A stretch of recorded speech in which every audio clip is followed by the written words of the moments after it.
नहमदुहु व नुसल्ली अला रसूलिहिल करीम अम्मा बाद फ़अऊज़ु बिल्लाहि मिनश शैतानिर रजीम बिस्मिल्लाहिर रहमानिर रहीम।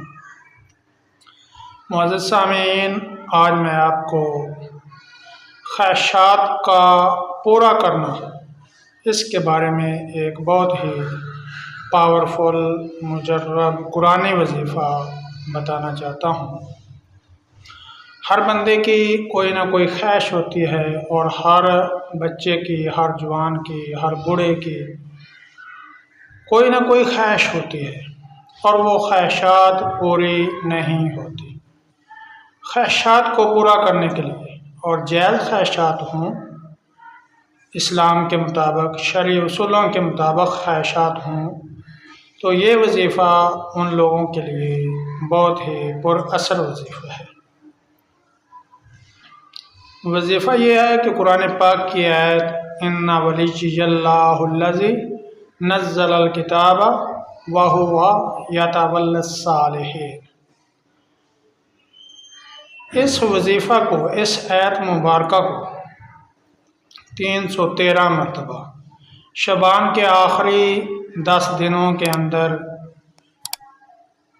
इसको पढ़ेगा तो जिस मकसद के लिए, जिस ख्वाहिश के लिए, चाहे दुनिया की कोई भी ख्वाहिश है, तो इंशाअल्लाह इस वजीफ़े की बरकत से वो पूरी हो जाएगी। और इस आयत मुबारका के अंदर अल्लाह रब्बुल इज़्ज़त ने अपने दोस्त का जिक्र किया है कि अल्लाह रब्बुल इज़्ज़त का दोस्त कौन है। तो अल्लाह रब्बुल इज़्ज़त ने सालिहीन को अपना दोस्त कहा है। सालिहीन किसे कहते हैं कि जो अल्लाह के अहकाम को नबी अकरम सल्लल्लाहु अलैहि वसल्लम के तरीक़ों के मुताबिक पूरा करे तो वो सालेह है, नेकोकार है।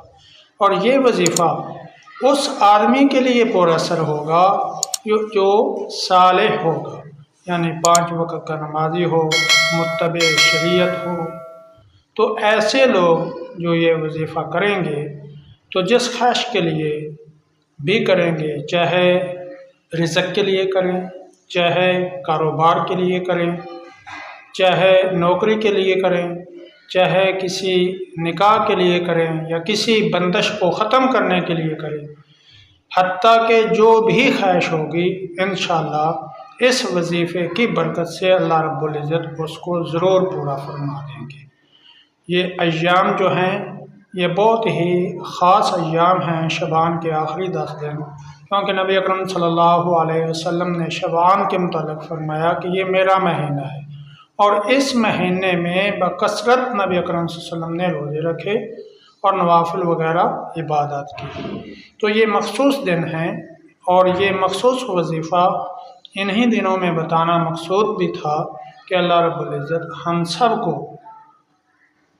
कुरान पाक, अहादीस मुबारका, अल्लाह के अहकाम, नबी अकरम सल्लल्लाहु अलैहि वसल्लम के तरीक़ों के मुताबिक पूरा करने की तौफ़ीक़ अता फरमाए।